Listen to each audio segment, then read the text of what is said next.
We are live. Hello, secret camera.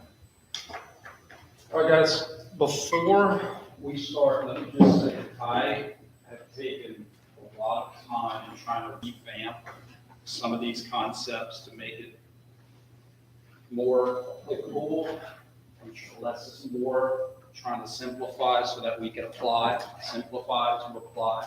I just made that up. So whatever your, and again, you don't have to decide now, but whenever you're interested, as I've been talking about for the last couple of days, as we go through some of these concepts, just try to apply it to your area of interest. And if you can, I can help. Okay, how would this apply to my?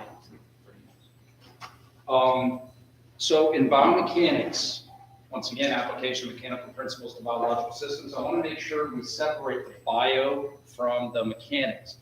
The biology stuff you guys had with exercise physiology and all of I call it icky, blood and cells and all that kind of fluidy things. The mechanics, that's what I teach. That's what I know. And they're related. It's not that they're two totally separate things, but the mechanical concepts we are applying to the biology, to the living chemistry. In a way that the engineers don't. They apply their physics concepts to non-living structures and things. And we apply our physics to helping people get better, helping people improve their performance, helping people be safer at lifts. Right? Okay? So what I wanted to break down is I really dug deep and found, to me, the best breakdown of all of biomechanics. This little schematic. And as a reminder, anything that we talk about is fair game. Okay, I'm going to try to stick to the notes, but the notes are visuals for how I teach and also references that I think will help understand the concepts a little better. But if I give an analogy about a certain concept, that analogy can be used on the test, is what I'm trying to say. Okay? So guys, in biomechanics, we have two breakdowns, kinetics and kinematics. You'll see this all comes full circle to Newton's second law, F is equal to ma. Or this all comes full circle to muscles influence motion. Right? It's forces and movement. That's it. So kinetics, and again, it's like ab and adduction, two things that sound similar. So kinetics, kinematics, they sound similar. Kinetics, keen, is forces dealing with influences. And if you look here, we can split it up into straight line and rotational. I introduced that to you guys in 310. Linear and straight line rotational motion, right? So we can have linear, I'm on kinetics. We could have linear kinetics, that's forces, pushes and pulls and gravities, straight line forces, straight line influences. Friction, everything that involves a point of application that's in a specific direction. The angular version of kinetics is torque. We call it moment in biomechanics. Y'all heard of moment arm? Or in terms of levers, moments is biomechanical torque. They're the same word, rotational influence. So you're not going to take a jar of pickles and linearly pull it apart. You have to apply a rotational influence. You're going to be the worst friend on the PE, on a recess if the kids want you to spin the merry-go-round and you just push into the axis of the merry-go-round. Right? You have to apply a rotational force. So not every force is a rotational force. This is important to us because, guys, this is how muscles influence our movements, is through rotational forces. Remember in 310, we can push, bones can push, but muscles pull, and they pull via rotational. Okay? Kinetics, forces, got to know what kinetics is. And what's cool is as we go down, I'm going to break this down later, but this is just an introduction of what's coming. Kinematics, this is movement things. These are movement variables. These are movement conversations. This is the motion stuff. So Just like in kinetics, you have linear, position, velocity, acceleration, angular position, angular velocity, angular acceleration. Because this is when you're just describing movement. And motion, as you're going to see, always starts with a position. Where are you at? That is the fundamental. You know, if someone's asking you for directions and they're like, hey man, how do I find bourgeois? You got to ask them, well, where are you at? Where are you located? So all of this starts here. This has some of this in it. That has some of that in it. I'm going to teach that to you as we go along, okay? Kinesiology, functional anatomy, that's what 310 and biomechanics is. So remember, all of the things that we're going to talk about is meant to empower you for when you do your presentation, you'll have things you can discuss and have an understanding of. Because the last thing we want, and I'm guilty of it too, guys, the last thing we want to do is play fast and loose with verbiage. Okay? All right, scalars and vectors. In biomechanics, we deal with vectors. Vectors have magnitude and direction. Scalars just have magnitude, but there are going to be some scalars naturally that we're going to deal with. Mass is scalar, time is scalar. I'm going to teach you that work is scalar. But in terms of like velocity, or think of it like this, in high school or in college, I'll learn about speed and velocity. Speed is a vector, speed is scalar, but we're always going to talk about velocity because our speed has to have direction for us to make sense of it. So what I'm saying is when you have like these different options, we're always going to go with the vector route so it makes sense. I give some examples of vectors and scalars here, and then I also give an example of why direction is so important. If you travel 50 miles on I-10, where are you at?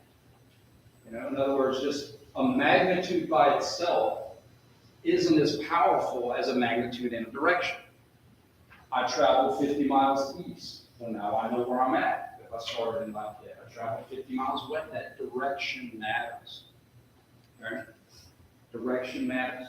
I use the check because the check analogy, I think, makes a lot of sense too. If you get a bank statement, there's going to be a lot of numbers, but all of those numbers have direction. When you make money, there's going to be a plus. When you spend money, there's going to be a minus. That's all it is. Isn't that useful knowledge? Did I make it or did I spend it? It's vectors. Vectors have direction so that we can make use of that information, so that we can do basic math. Okay?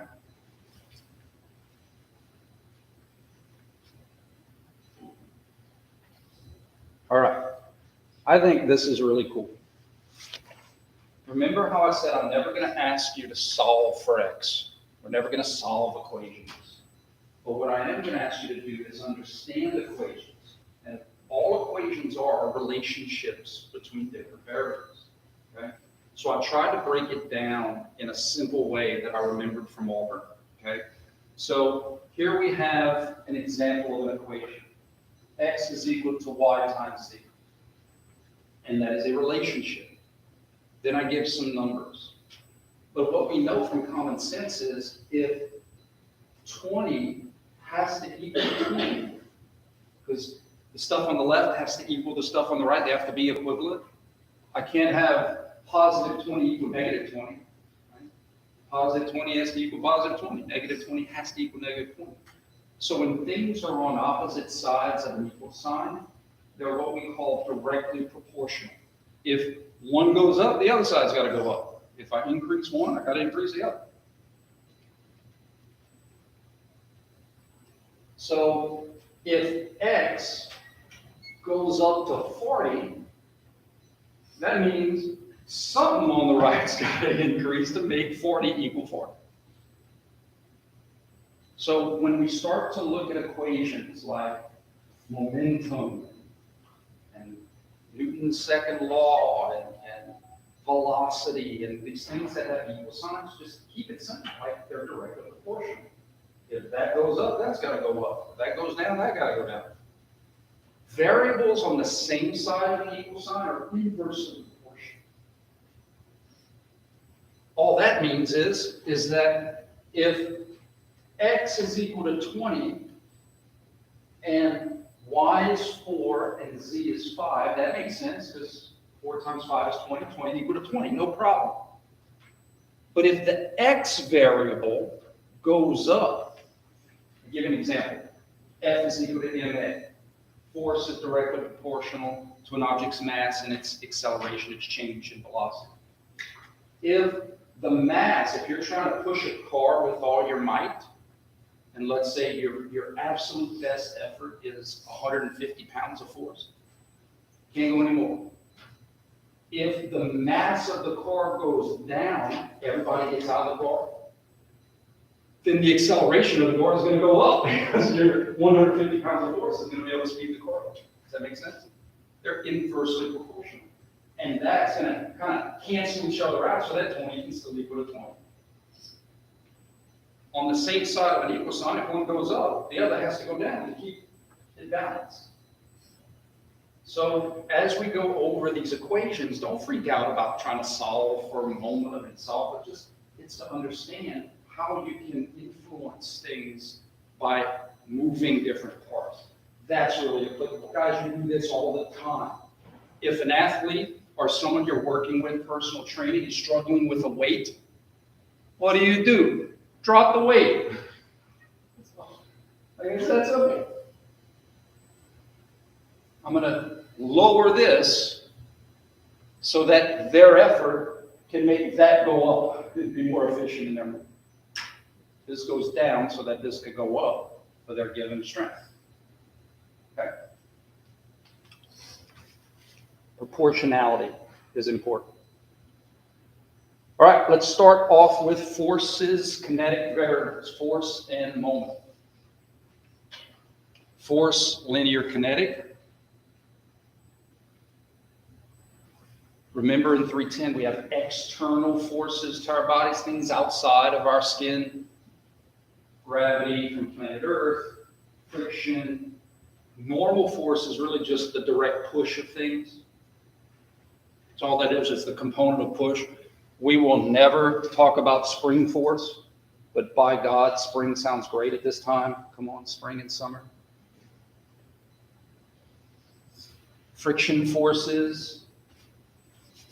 You do this, get warm. Right? Again, normal force is just push. We're actually going to be using this the most. But we're not going to use fancy terms like normal. I mean, we may, but it's push. The ground is pushing, literally pushing back up on my feet. It's a push. The normal force is a push force. That's all it is. Drag is something really important in some of your fields, like in track, if the wind is blowing too much in one direction, right? They may not let records stand. Or drag is important for pitchers to throw curveballs, and so air resistance. When you run into the wind, it's kind of drag. Even in the water is drag. Well, air is a fluid. It's a medium. So if you're swimming, that's drag. Drag of the water, what's resisting your movement. Okay? Let's look at some non-contact forces. Magnetic, probably not going to be real big in this class.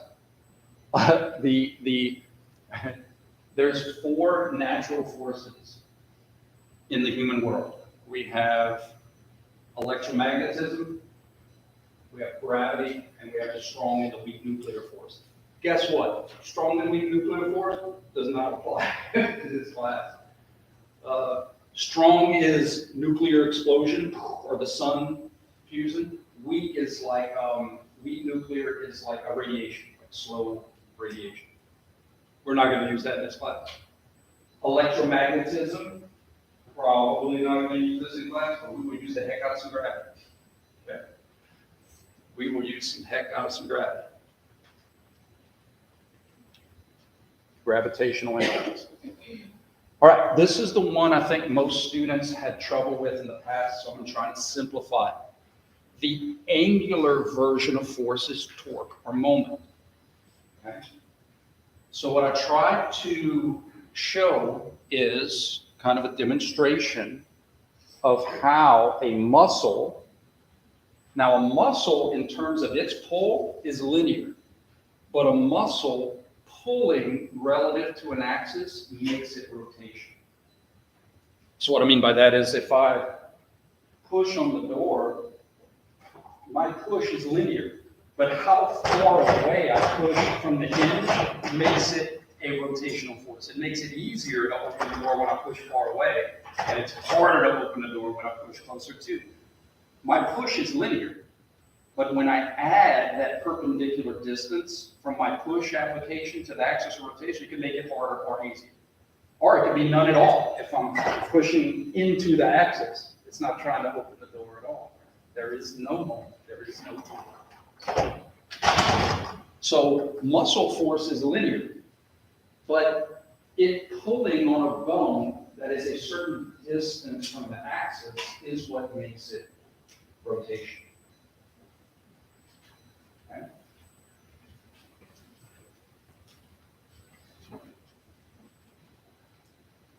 Here's a little example of how, as an external torque gets harder and harder and harder, you can kind of just feel how it would get harder and harder and harder to influence that dumbbell's motion, right? As it gets further and further away from you. That's why I put that in there. It's just to give you a visual how it's not about the weight. That barbell and all those plates weigh the same. But as it gets further and further and further away from you, it gets harder and harder and harder to stabilize. Because the moment is getting greater and greater and greater. The rotational influence. Okay? Let's try to apply this. One of the biggest lessons that I learned at Auburn is it's not the weight, it's the moment. And guys, I think this is our first lesson of how so much of this stuff you know. You really do. It's just trying to unlock it, to give it meaning, to give it words, to give it definitions.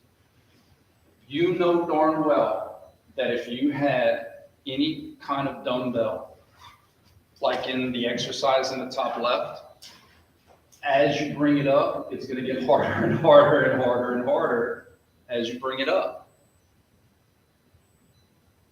The weight is the same, and the dumbbell is the same. 5 pounds, 10 pounds, whatever it is. For me, it'd probably be like 100 pounds in the water. So if the weight stayed the same, why does it get harder? And that's because the moment is changing. The torque is changing. When the dumbbells are here, gravity is pulling into the axis of rotation. There's no moment on it. There's no moment. Gravity is only trying to translate my shoulder, not rotate my shoulder. Gravity is only trying to dislocate my shoulder down here. But as I abduct, that weight, my arm and the dumbbell, starts to get further and further and further and further perpendicular to my shoulder axis until it's all the way perpendicular, right? So the moment is going to get greater and greater and greater and greater. In fact, that's why sometimes when people are doing too much weight, they can't hold this position, right? They're kind of like, and then immediately it goes down. They're like, because you know what? It's too much weight. So the moment is too much where they can't just like, it's a lot of moment. Now I'm going to give you an example where the moment, same exercise with the same muscles, well technically it's not the same exercise, but it's the same movements for working the same muscles, right? Your abduction pullers. But here, for this machine, the moment's not going to change. Bless you, bless you, bless you. The moment won't change because now it's not about gravity pulling on you. Gravity is pulling on the weight stack, but the way the machine is designed through pulleys, it's redirecting the force to push against your arms, right? And it's pushing on your distal end of your humerus, right? So as I abduct, when I'm down here, the patty is pushing like into me.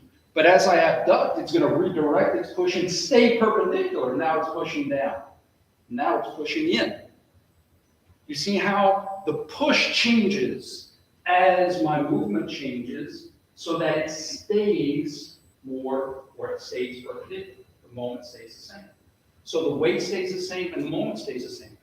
That sounds pretty useful to know.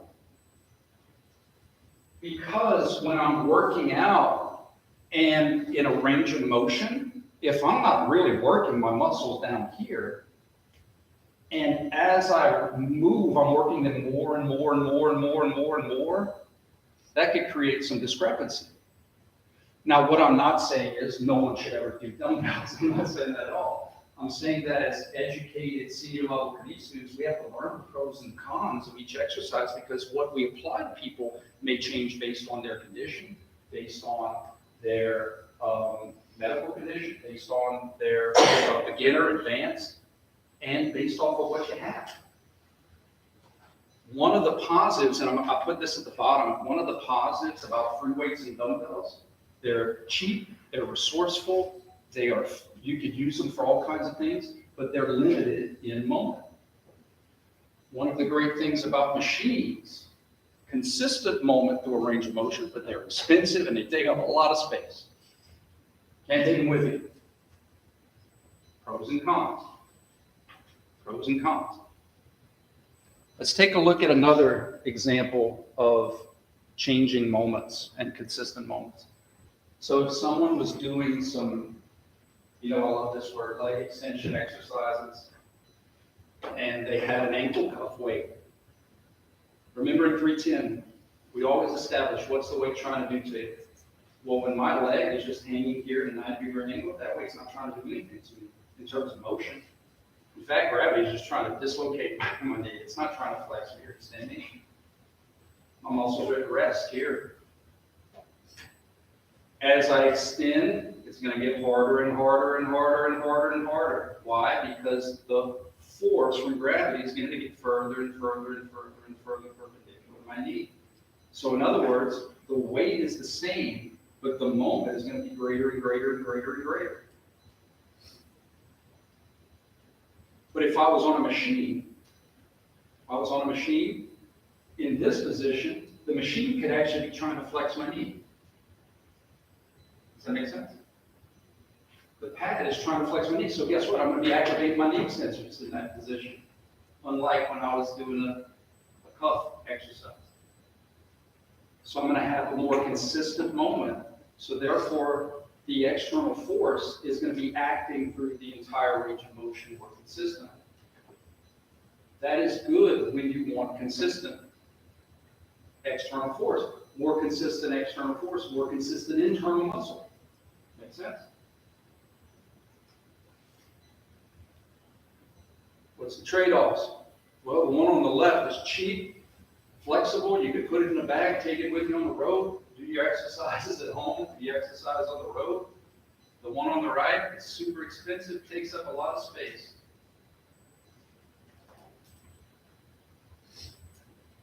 So one of the things that we're going to apply in here is knowing the limitations of gravity and how free weights, dumbbells, ankle cuffs are limited in their force application. And all we have to do is move the person. So what do I mean by that? Well, if I start in flex position and the moment is negligible or nothing, I could start in a flex position but reposition the person when now the moment is great, it's trying to flex me. So I'd actually be using my quads in this position. And so maybe I need to do a couple repetitions here where in an extended position, my muscles are working the hardest, and then reposition my patient or athlete so that when they're in flex position, their muscles are working the hardest. And it gets easier and easier and easier, harder and harder and harder. Easier and easier and easier, harder and harder and harder. Harder and harder and harder, easier, easier, easier. We just need to be aware of the limitations of gravity so that we may reposition the person so that we can get in more of a full range of motion with these moments. Okay. Any questions? So I did some application stuff, but I kind of already addressed it. Which ones would be more affordable? The ones on the left or the ones on the right? Yeah, absolutely. Pros and cons. Which is more convenient? Once again, the ones on the left.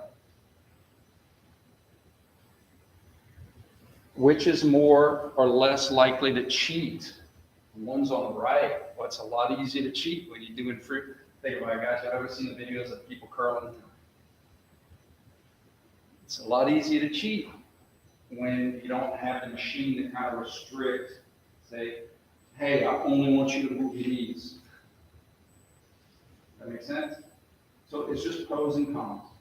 It's not to say I'm endorsing one or the other. It's just as clinicians, personal trainers, future therapists, you need to know how to play these different hands that you're dealt.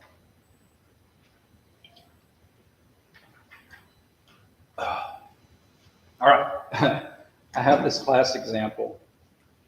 I think this is really cool on how moments play. Do you remember they had like this big fad of copper wrist bracelets and holograms on stuff. I think they got sued for a lot of money. But I was at a convention and this guy was selling these holograms that would go into your football helmet, and the hologram had a special magical thing and it would balance your body. Whatever. Now, I had just finished my PhD in biomechanics, and I was chomping for a fight. So my friends gathered around. I was like, "This is amazing. Show me how this works." And he was like, "Okay, no problem." He had and when I say fight, not just a conversation. So this guy, he has a hologram on a card, and he says, "Let me show you how it works." He said, "Balance on your left leg." I said, "Got it." He said, "Put your arm out." Got it. He said, "Don't let me push you down." He pushes down on my arm, and I immediately fall over. He's like, "You're way out of balance." And I'm like, "You're right. How do I get in balance?" He's like, "Well, you need this hologram." Gimme. Put the hologram in my pocket. He says, "Let's do the same experiment." For those of you that can't see, the first time I balanced, I didn't have the hologram. He pushed down on my arm, manual muscle test, don't let me push it down. Fell right over.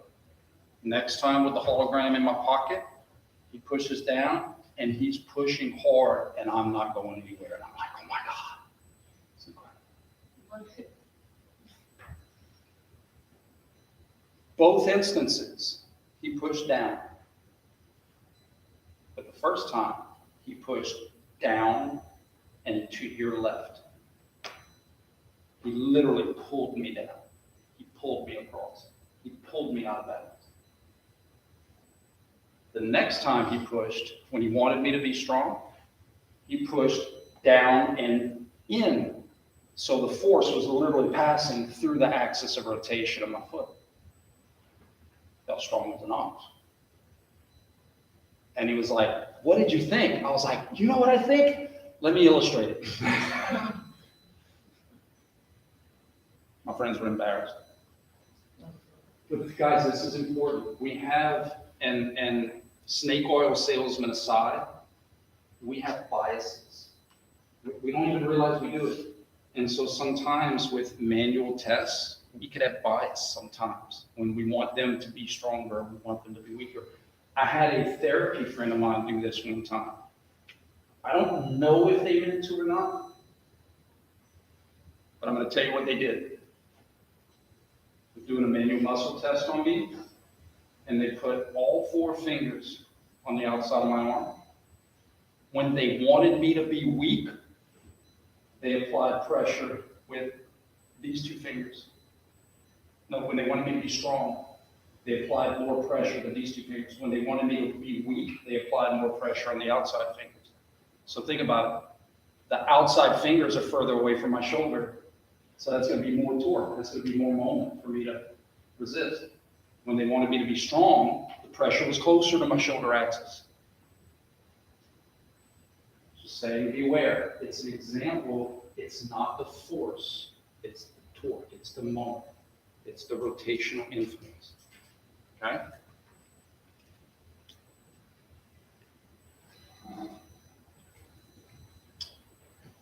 All right, let's go to the kinematics. So force and moment are kinetic. Now let's go to the kinematic. The baseline of any kinematics is position. Where are you at? Look at the two pictures up on the screen. Here is like some GPS pings, but I don't know where that's at. I don't know what city that's at. I don't know what area that's at, so it's useless to me. Position is useless without reference. And anatomical position is so important because it was a reference. Well, now I know where I'm at.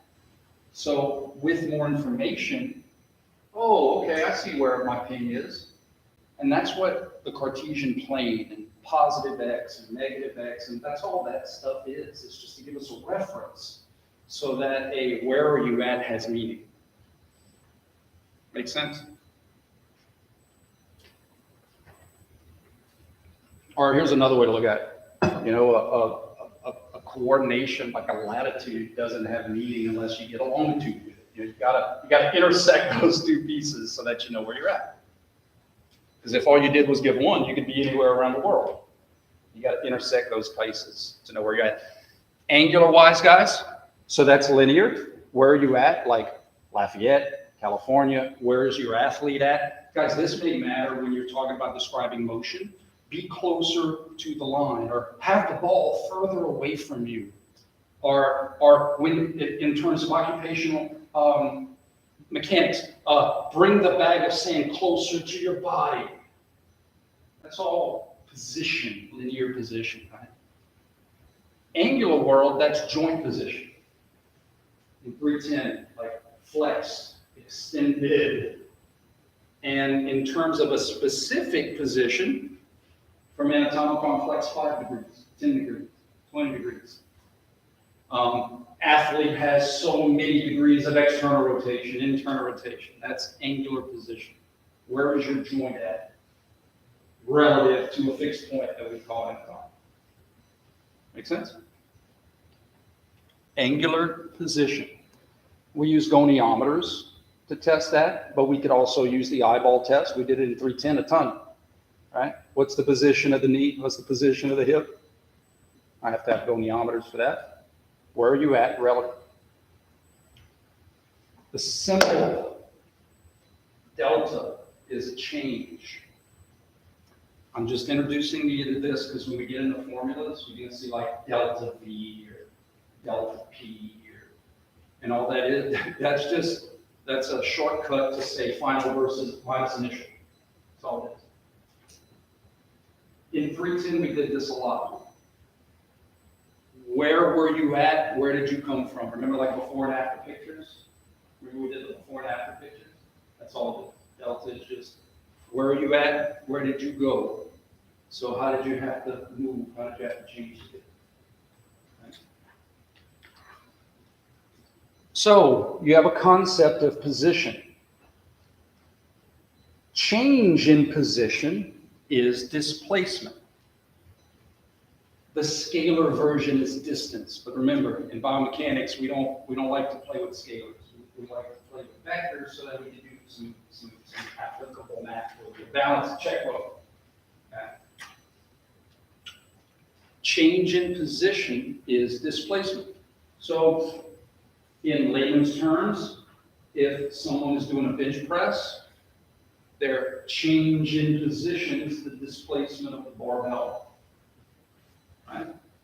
If you're doing a squat, the change of position is the displacement of the barbell, or you can look at your center of mass, and the change in your position in your center of mass is the displacement of you and the barbell. Y'all probably in your sport or skill, y'all done a ton of drills where the coach is like, now shuffle left, now shuffle right. You know, you're changing position, now forward, now back. Your displacement. Angularly, your displacement is your range of motion. Think about it. You start off in anatomical position. You flex as much as you can, and that's how much you displace angularly. You flexed 45 degrees. You flexed 55 degrees. Your shoulder, you could extend so many degrees from anatomy. I have very horrible hip range of motion. So like my hip flexion, I don't even register on sit bridge. But someone who's flexible might displace angularly their joints a lot more. Right? That's what that means. Joint displacement, angular. Now, if you displace a joint linearly, that's a bad day. Like, I'm not talking about like my shoulder going up and down. I'm talking about like displace one bone relative to another. Does that make sense? We don't want to displace joints linearly. We don't want to displace any joints linearly. We are built to displace joints rotation. You see how a lot of these things come back to present just in maybe a little bit more detail.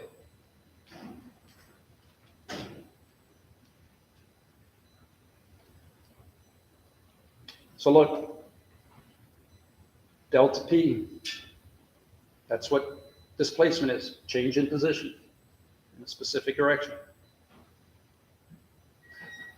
Let me give you a practical example. If you're traveling northeast, your distance may be 10 miles, but your displacement is going to be two separate conversations. How far did you displace east, and how far did you displace north? Does that make sense? That's the difference. Can you repeat that? Absolutely. If you were traveling northeast on a road, your distance would literally just be whatever your speedometer said you traveled. But your displacement is going to be very specific. How far did you displace east? So many miles. How far did you displace north? So many miles. Because think about it. If you ended after 20 miles of travel northeast and you're like, I wanted to be exactly where I started in the north-south direction, I don't have to go back that way. All I got to do is travel down this way. I'm starting exactly where I ended exactly where I started in the north-south. If I want to go east, if I got to go back, I got to go back. So it's two separate things. It's as an example.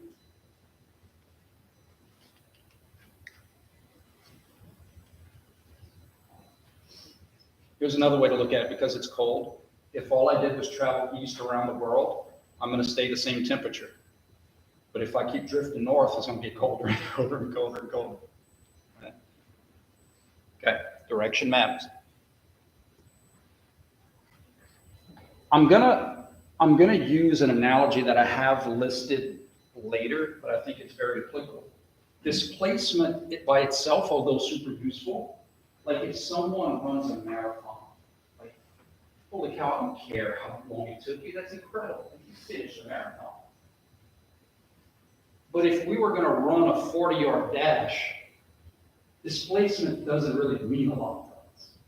Like, this is what I mean. Imagine I get home when I was in high school and we did a 40-yard dash. And my dad said, Brian, how did you do? And I'm like, Dad, I did awesome. I finished it. All 40 yards, I displaced it. Unless someone had an injury, probably everybody's going to displace 40 yards. Does that make sense? So displacement alone is kind of limited to our use. So what do we add to it? Like Salt Bae, the little salt dude that adds to the recipe? Well, my dad would be like, oh, Brian, that's funny, but how much time did it take you to displace?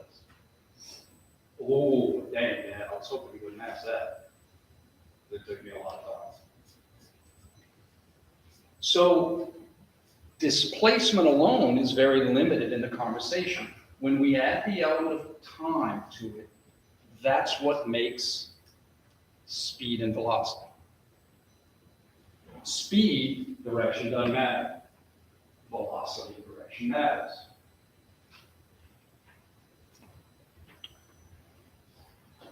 Your speedometer tells you all of these physics variables, and you're very, very familiar with it. So what is velocity? Delta, right? A change in position, which is displacement, so you don't have to go redundant. Displacement over time. Now think about it. You know, God, guys, y'all know so much. You do. If someone is running a 100-meter dash, and that's a test of speed, right? But no one ever says, hey, how'd you do in the 100? Dude, I did awesome. I averaged 21 miles an hour. No one ever does that. What do we say? I ran the 40. How'd you do? I give them a time.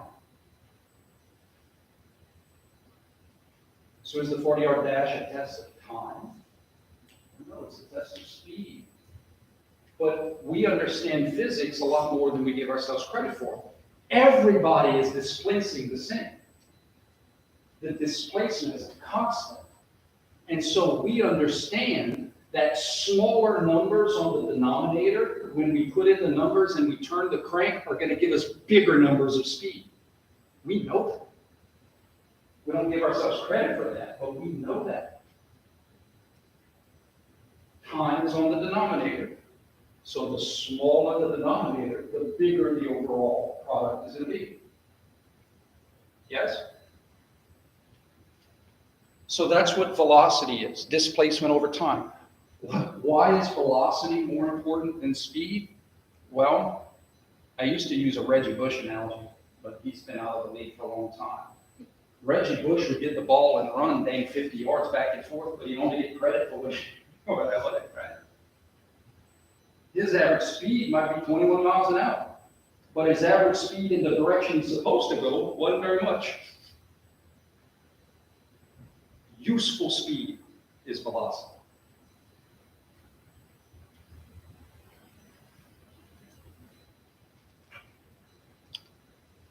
All right? Angular velocity, got that. How fast are joints rotating? Displacement over time. How much time did it take you to displace your joint motion? This is where the mechanics can blend in with some of the physiology. People can displace their joint position in less time when they have faster twitch fibers. Faster twitch fibers, those more explosive fibers, can get you to displace your joints in less time.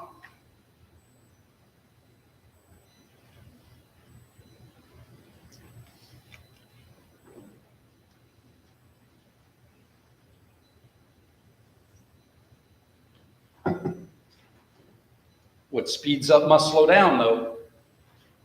That's where injuries come into play. You have these athletes that are speeding up these joints in a very short amount of time, but they also have to slow down that joint motion also. We don't want bone smacking up against bone. We don't want ligaments having to stop. We'd love to be able to put on the brakes. Plant that seed in the back of your head. So I also have the equation for velocity, displacement over time. Guys, that's just a fancy way of saying how much time did it take you to displace? How much time did it take you to cover 40 yards? How much time did it take you to cover 100 meters? How much time did it take you to displace a mile? So and the best part about it, position change is in here already. We never lost it. We never punted it out. It's still in here because changing position is displacement. Just remember that. You're running a 40. Aren't you going to get at the start line? That's a position. Finish line, that's a position. I'd like to try to get this last slide done because this is the one where we get the most confusion, because it's acceleration. And you see what I was trying to hint at last week? We play fast and loose with these terms. You watch a football game, the acceleration and the power that they use in all these terms, and I have no problem with it. But it gets in our lexicon, and a lot of times we lose track of what these things really mean. And for your project, I want you to use the words that mean what you're trying to say. Okay? So what is acceleration? Acceleration, velocity was displacement over time. That's what velocity is. Acceleration is how much time did it take you to change your velocity? That's a layman's term definition. The technical nerd definition is delta V over T, change in velocity with regard to time. But I don't like to look at it like that. How much time did it take you to speed up? How much time did it take you to slow down? Guys, you do this every day in your car. You're at a stop sign. If you're late for something, you may punch the gas, and it may take you less time to get to the speed limit, and you feel that acceleration.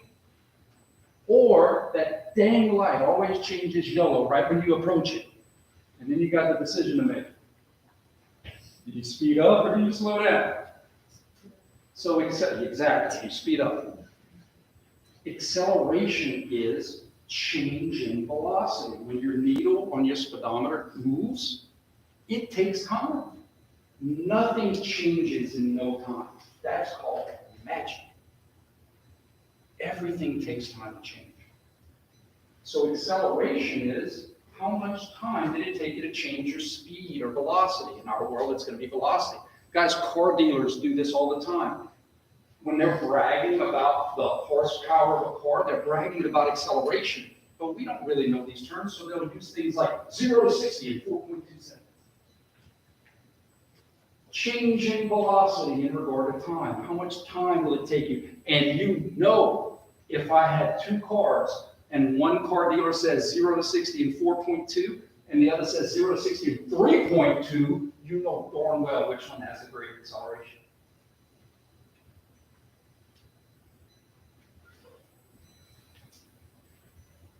When we get into Newton's second law, F is equal to ma, it takes forces to change the velocities of things, to change their movement, and everything takes time to change, everything. So in other words, time is inverted. If you can't eliminate time. Now, why the last point I'll make? Why is it meters per second squared? That always threw me off until it was described to me in layman's terms. Meters per second squared is just when you do the magical cancel out stuff. What it really is we're using time twice. We've already used it for velocity. How much time did it take you to displace? And now we're saying, how much time did it take you to change your velocity? So time is already there. So really, it's meters per second, which is the change in velocity, meters per second. It's meters per second. How much time did it take you to change your velocity? Meters per second. How much time did it take you to change your speed? That's all that is. Okay? Last point, I promise. In biomechanics, we do not use the term deceleration. Because what that means is, if deceleration means slow down, then your brain says, well, acceleration must speed up. Acceleration is just change in velocity. The direction of the acceleration, negative or positive, is if you're slowing down or speeding up. So on your project and in this class, if you want to talk about slowing down, just say slow down. Or negatively accelerate. But if negative and positive acceleration are throwing you off, and positive acceleration is speeding up, and negative acceleration is slowing down, just say speed up and slow down. Don't say decelerate, or the spirit of Dr. Madsen and Dr. Weimer will haunt me in my dreams. Think about it. F is equal to ma. You've never ever heard F is equal to md. Never in your life. Because acceleration is better. And it can have two different directions. Okay? How was today?